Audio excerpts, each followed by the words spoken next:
तुमच्या डाळिंबाच्या फळावर काळे काळे डाग पडायला लागलेत का? तर हा व्हिडिओ शेवटपर्यंत नक्कीच बघा. नमस्कार, मी Mahesh More, general manager Krishna Valley Agritech Pune. मित्रांनो, सध्याचं जे वातावरण बघितलं आणि उन्हाचा जर तडाखा बघितला तर या तडाख्यामध्ये आपल्या फळावरती डाग येणे हे निश्चितच आहे. सुरुवातीला फळांवरती हळूहळू काळे डाग पडायला लागतात, फळांची चमक कमी होते आणि फळाची मार्केट क्वालिटी सुद्धा कमी होते. बऱ्याच वेळा शेतकरी याला साधा काळा डाग समजतात, पण मित्रांनो, हे हीट स्ट्रेसमुळे येणारं सनबर्निंग सुद्धा असू शकतं.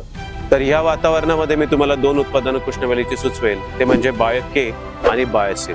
तर त्याचा फायदा असा होईल की आपल्या पिकाला जो ताण आलेला आहे, ज्याला आपण स्ट्रेस म्हणतो, हा स्ट्रेस कमी होईल. पिकाला जमिनीमधून जे अन्नद्रव्य उपलब्ध होत नाहीये ते अन्नद्रव्य उपलब्ध होण्यासाठी मदत होईल. नक्कीच त्या अन्नद्रव्याचा जो उपलब्ध पुरवठा झालेला आहे त्याच्यामुळे झाडाचं प्रकाश संश्लेषण चांगलं होईल आणि झाडामध्ये त्याचा अन्नद्रव्याची निर्मिती चांगली होईल आणि त्याचाच परिणाम आपल्या पिकामध्ये जे त्याला लागलेलं फळ आहे त्याची गुणवत्ता, टिकवणूक क्षमता, चमक वाढवण्यासाठी त्याचा आपल्याला फायदा होईल. उन्हाळ्यातील ऊन तर थांबवता येणार नाही, पण फळाचं होणारं नुकसान नक्कीच थांबवता येतं, तेही के-बॅट सोबत. धन्यवाद.